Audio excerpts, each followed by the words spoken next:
Hey guys, Goyal sir की chemistry में एक बार फिर से स्वागत है आप सबका। दोस्तों, आज मैं आपके लिए लेकर आया हूं रेडॉक्स रिएक्शन के ढेर सारे एमसीक्यू। आई होप आप तैयार हैं। तो चलिए देखते हैं एमसीक्यू ओवर रेडॉक्स रिएक्शन। बच्चों देखिए, सबसे पहले क्वेश्चन दिया हुआ है oxidation number of iron of for this compound. देखिए, सबसे पहले आपको इसके लिए, इस चैप्टर को सीखने के लिए आपको रेडॉक्स के रूल्स आने चाहिए, रेडॉक्स पूरा चैप्टर आना चाहिए। यहां हम सिर्फ आपको कुछ इंपॉर्टेंट एमसीक्यू सिखाने वाले हैं। तो चलिए देखते हैं, शुरुआत करते हैं कि हमारे पास कौन कौन से एमसीक्यूज हैं। तो यहां पे हमें क्या करना है, इसको x मान लेंगे और oxidation number of oxygen by rule -2 हो जाएगी। तो यहां हो जाएगा x इंटू 0.94 -2 बराबर 0। अब यहां से 2 उधर लेके जाएंगे तो x बराबर हो जाएगा बच्चों 2 डिवाइड बाय 0.94। अब इस डेसिमल को हटा देंगे तो यहां 2 0 लगाएंगे तो 200/94। तो 200/94 मतलब हमारा आंसर हो गया सेकंड। तो चलिए आगे बढ़ते हैं और अगला क्वेश्चन देखते हैं। यहां पे देखिए क्वेश्चन है अमोनियम नाइट्रेट। ये प्रीवियस ईयर पेपर का क्वेश्चन है, अमोनियम नाइट्रेट। अगर कोई ऐसा क्वेश्चन आ जाए जहां सॉल्ट हो और वहां पे 2 नाइट्रोजन एटम हो तो आप क्या करिए, अमोनियम को अलग लिख लीजिए और नाइट्रेट आयन को अलग लिख लीजिए। इसको x मान लेंगे, इसको y मान लेंगे। अब इसको सॉल्व करेंगे तो ये हो जाएगा x, यहां रूल के हिसाब से हाइड्रोजन की ऑक्सीडेशन स्टेट है +1, तो 4 इंटू +1 मतलब +4 बराबर +1, ये वाला +1। तो यहां x की वैल्यू आ जाएगी -3 सॉल्व करने पर। और यहां y मान लेंगे, ऑक्सीजन की ऑक्सीडेशन स्टेट होती है -2, तो y -6 बराबर -1। और यहां सॉल्व करेंगे तो y की वैल्यू आ जाएगी +5। तो मतलब आंसर आएगा -3 + 5, -3 + 5 मतलब फर्स्ट आंसर है। तो चलिए आगे बढ़ते हैं और देखते हैं नेक्स्ट क्वेश्चन। CaOCl2 जिसे हम ब्लीचिंग पाउडर भी कहते हैं, यहां पर 2 डिफरेंट ऑक्सीडेशन स्टेट होती है। Ca की 2 वैलेंसी को सेटिस्फाई करता है, एक क्लोराइड आयन और एक हाइपोक्लोराइट आयन। एक क्लोराइड आयन, एक हाइपोक्लोराइड आयन। तो क्लोराइड आयन होता है Cl- और हाइपोक्लोराइड आयन होता है ClO-। यहां ऑक्सीडेशन स्टेट आपको मिल रही है -1 और यहां इसको x मान लीजिए, ऑक्सीजन की -2 मान लीजिए। x -2 बराबर -1, तो x की वैल्यू सॉल्व करेंगे तो ये आएगी +1। मतलब ऑक्सीजन, यहां पे क्लोरीन की 2 ऑक्सीडेशन स्टेट है, -1 और +1। तो -1 और +1 ये 2 डिफरेंट ऑक्सीडेशन स्टेट आपको दिखाई देगी। चलिए इस क्वेश्चन में हमें थायोसाइनेट आयन के अंदर कार्बन की ऑक्सीडेशन स्टेट निकालनी है और इस टाइप के क्वेश्चन में हमें पता होनी चाहिए इलेक्ट्रोनेगेटिविटी का ऑर्डर। तो नाइट्रोजन की इलेक्ट्रोनेगेटिविटी ज्यादा है देन सल्फर और देन कार्बन। तो जिसकी इलेक्ट्रोनेगेटिविटी सबसे कम होगी वो होता है पॉजिटिव ऑक्सीडेशन स्टेट, और जिन दोनों की इलेक्ट्रोनेगेटिविटी ज्यादा है वो दोनों नेगेटिव ऑक्सीडेशन स्टेट देंगे। इसका अगर हम स्ट्रक्चर ड्रॉ करेंगे तो ये कार्बन जो है, इसी से सल्फर भी जुड़ा हुआ है और इसी से नाइट्रोजन भी जुड़ी हुई है। कुछ इस तरह का ये स्ट्रक्चर होता है। तो यहां पे कार्बन जो है वो सेंटर एटम है और वो पॉजिटिव ऑक्सीडेशन स्टेट रखेगा और नाइट्रोजन और सल्फर दोनों भी नेगेटिव ऑक्सीडेशन स्टेट रखेंगे। तो जब नाइट्रोजन नेगेटिव ऑक्सीडेशन स्टेट रखता है तो वहां होती है -3, और सल्फर जब नेगेटिव ऑक्सीडेशन स्टेट रखता है तो -2 होती है।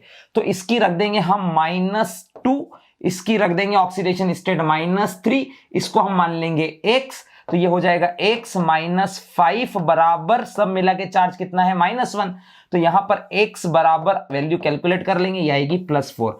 तो x यहां पर +4 है, कार्बन की ऑक्सीडेशन स्टेट यहां पर +4 है, सल्फर की -2 और नाइट्रोजन की -3 है। तो चलिए आगे बढ़ते हैं और देखते हैं। देखिए यहां पर भी कार्बन, हाइड्रोजन और सल्फर है, तो सल्फर ज्यादा इलेक्ट्रोनेगेटिव है, देन कार्बन और उसके बाद हाइड्रोजन आएगा। तो यहां पर सल्फर मोर इलेक्ट्रोनेगेटिव होता है और कार्बन जो है वो बीच में है। अब कार्बन की जो ऑक्सीडेशन स्टेट है वो अलग आएगी, हाइड्रोजन की ऑक्सीडेशन स्टेट यहां पर +1 होगी, सल्फर की -2 होगी क्योंकि ये मोस्ट इलेक्ट्रोनेगेटिव एलिमेंट है। तो अगर हम यहां पर सल्फर की बोलेंगे तो -2, कार्बन की हम x मान लेंगे, हाइड्रोजन की हम +1 मान लेंगे। और अगर हमें कार्बन की पता करनी होगी तो हम इस तरह से कैलकुलेट कर लेंगे। लेकिन क्वेश्चन में सल्फर की ऑक्सीडेशन स्टेट पूछी गई है तो यहां पर सल्फर की ऑक्सीडेशन स्टेट होगी बाय रूल -2। और अगर कार्बन की निकालने को पूछा जाए तो आप क्या करेंगे, यहां बोलेंगे 2x + 6 -2 बराबर 0।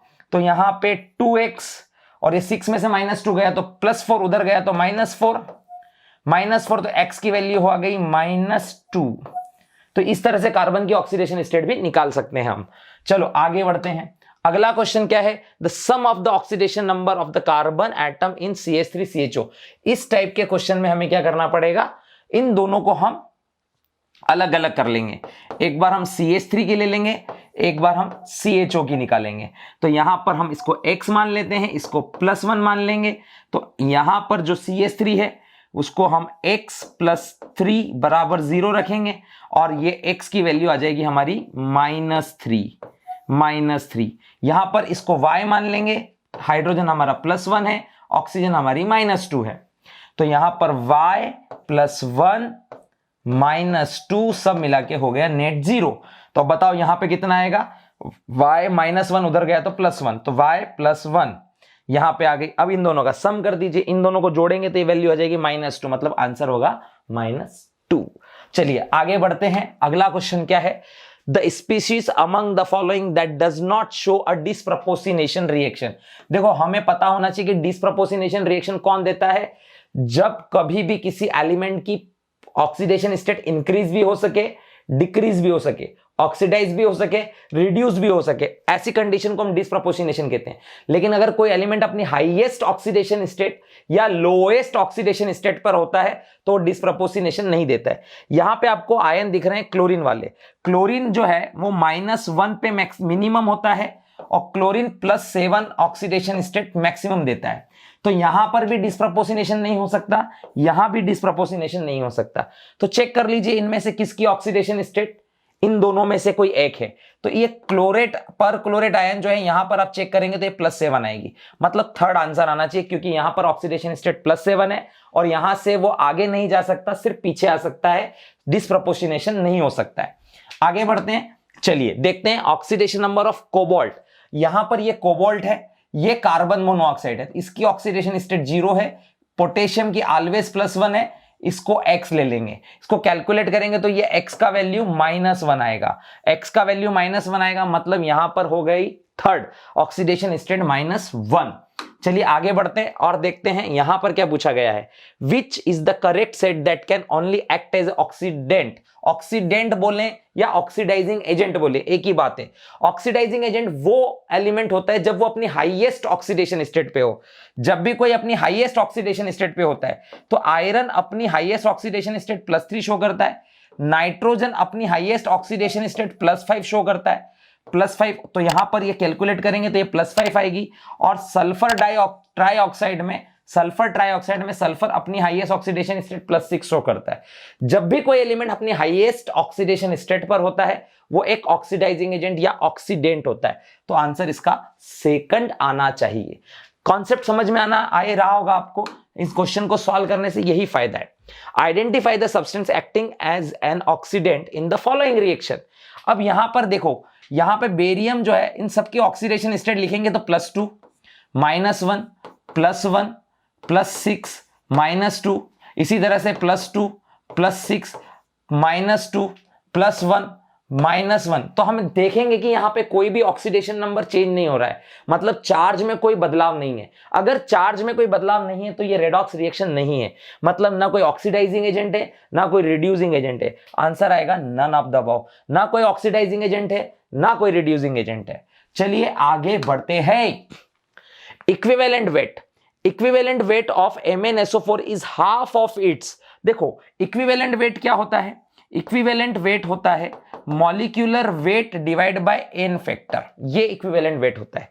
तो ये बोल रहा है कि इसका जो मॉलिक्यूलर वेट का हाफ है, मतलब m/2, यही n, ये इक्विवेलेंट वेट है। तो n फैक्टर क्या हो गया, 2 हो गया।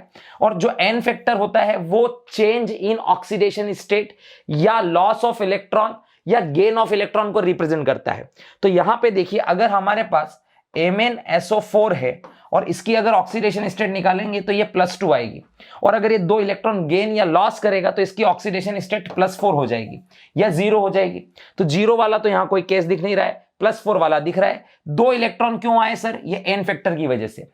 तो यहां पर आंसर आना चाहिए थर्ड, क्योंकि यहां पर ऑक्सीडेशन स्टेट मैग्नीज की हो गई +4, तो आंसर आना चाहिए थर्ड।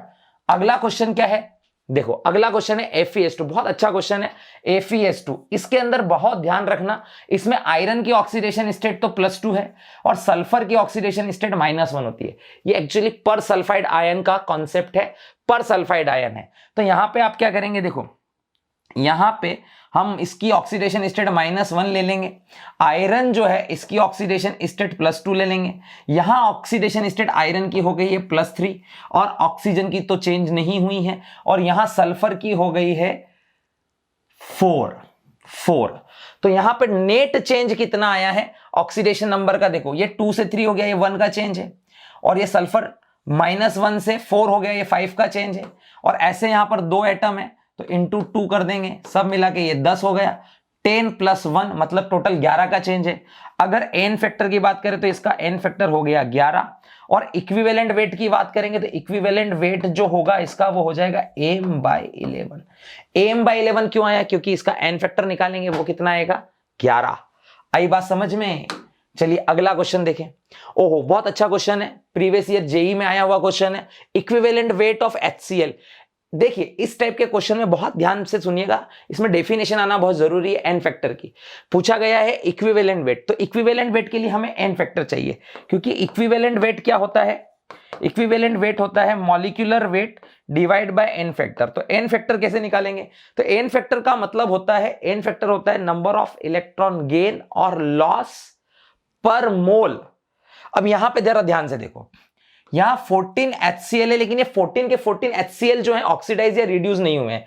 यहां पे 14 HCl में से सिर्फ ये 6 क्लोरीन जो है ये -1 से 0 की तरफ गए हैं, सिर्फ 6 क्लोरीन गए हैं आउट ऑफ 14।